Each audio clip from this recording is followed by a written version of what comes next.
Although the United States is a large country, it only has 5% of the world's population residing in it.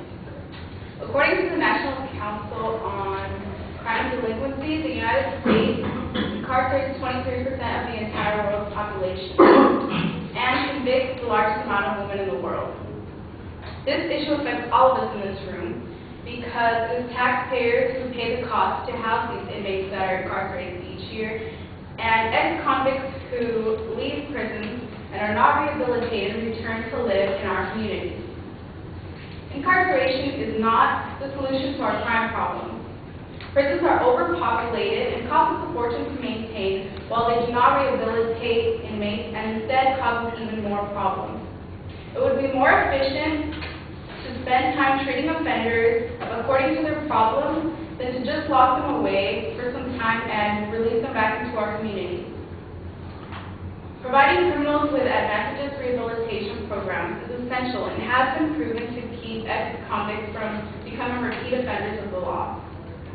First of all, prison does not solve problems regarding addiction or mental illnesses. Most inmates are incarcerated for drug-related offenses or suffer from mental illnesses.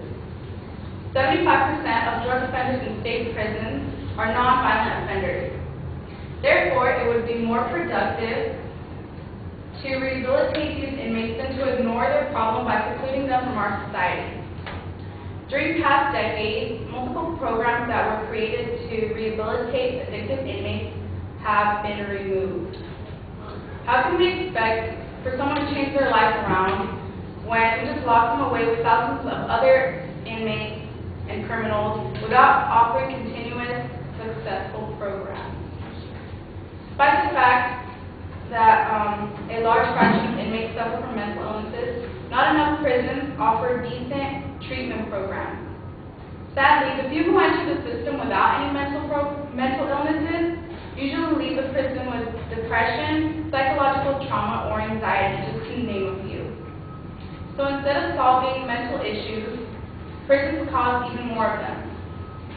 In the end, do prisons really solve our crime problem, my friends? In fact, they cause even more.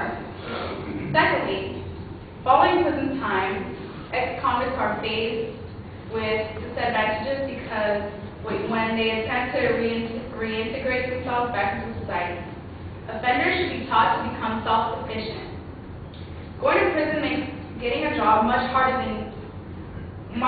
when you get out, says Human Rights Watch's donor. It is already difficult for a person like us to get a job during these tough situations. So imagine having a felony on your record. It would make it even 10 times harder.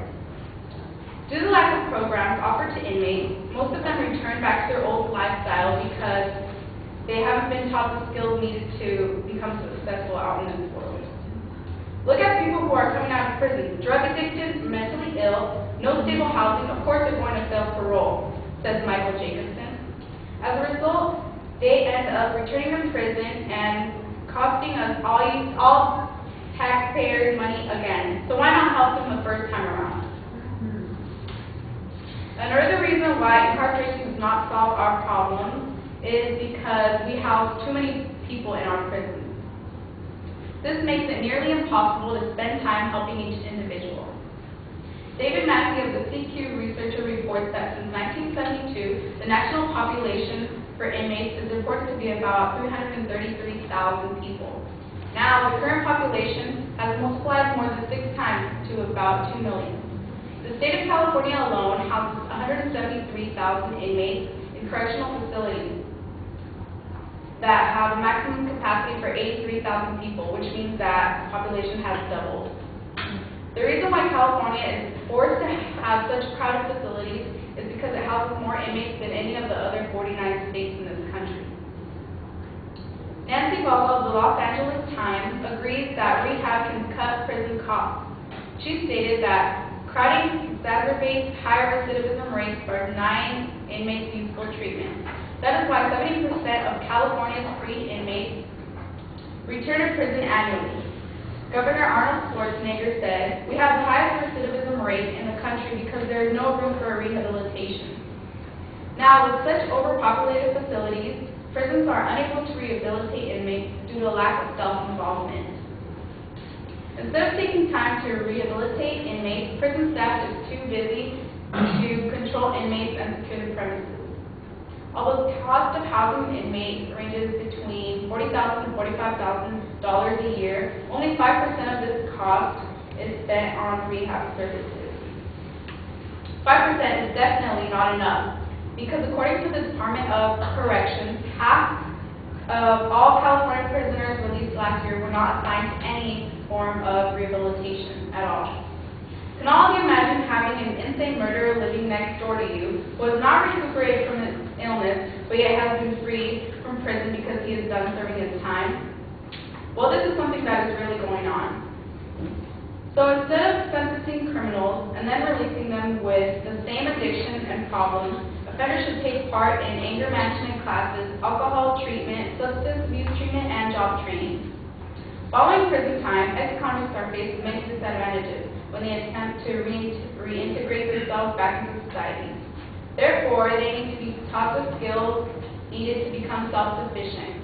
It also states that rehabilitation for prison inmates is crucial because 90% of them return, or even 90% of them actually get their freedom back and return to our communities. Incarceration will definitely not help us get rid of the problem, but well-organized rehabilitation will.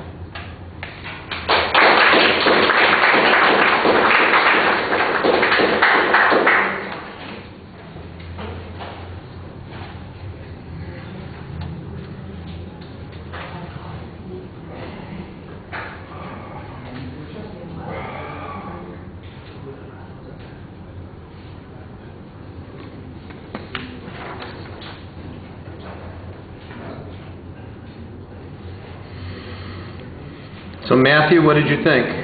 I thought the thesis was kind of cloudy. I didn't really catch it. There was no real preview of like what was going to be spoken about.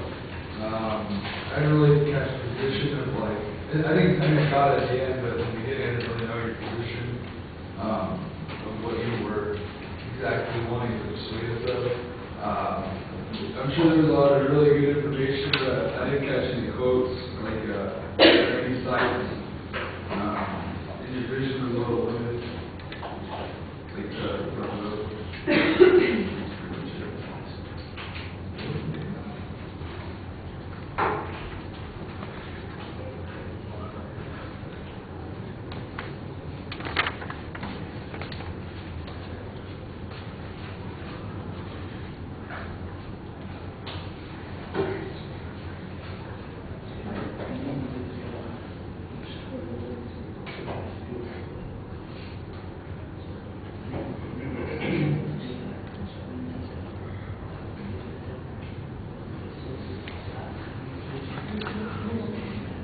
All right, I thought that the numbers that you had at the beginning were a little bit confusing. It sounded like you were saying 23% of the population was incarcerated, and I know that that's not correct. I just think it's the way it was phrased that it was awkward. I thought that you did have a clear claim of what you were trying to say, but I would agree with Matthew that I didn't think it was